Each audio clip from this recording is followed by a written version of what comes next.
Hi, this is Yolanda Vanveen, and in this segment we're going to talk about how to kill crown vetch. Now, crown vetch is a beautiful plant, and it's in the legume family. It's related to sweet peas or even beans or peas that we eat. And so it's a vine. And it was introduced into this country from Asia because it's a great plant for erosion control. It's been grown on hillsides because it really grabs on. But the problem is it has become an invasive weed. And now it's growing everywhere and taking over all the natural grasses and even killing trees and natural habitats. So to kill crown vetch, it is quite a challenge because the roots are like little rhizomes and they just take over, and you've got to pull every single piece up to kill it. So there's different methods, and so of course the organic method is the best method because you don't want to use chemicals if you have a choice. So the best method is just pull as much of it up as you can by hand, and then either cover it with ground cover, plastic, or thin netting or anything to stop it from growing. Or the best thing you can do too is to burn it. So just by burning it with a propane burner, you can a lot of times kill it down to the ground.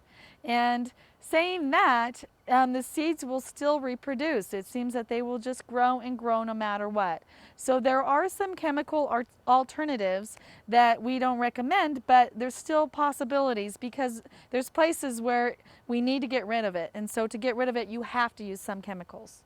Okay, so there's a few herbicides that can be sprayed right onto the plant that work really well and cause the least damage to other plants. So D4D amine is good because it doesn't kill grasses, it just kills the crown vetch. And you really want to dilute it, and so that there's only a little bit mixed with water. Phenoxy herbicides are also used, but they can kill other broadleafed plants. Glyphosate is also a good herbicide that kills the foliage. And it's best to use all of the herbicides in the spring when the plants are barely growing. And so that's the best time. You don't want to do it in the summer or after they've produced seeds because sometimes they will not get the seeds. Now the best herbicide is called cloprolide, and it's great because it only kills legume species and it doesn't get any other broadleaves or it doesn't get any other plants. Crown vetch can be a miracle plant for people that want erosion control, but at the same time it can become an invasive weed.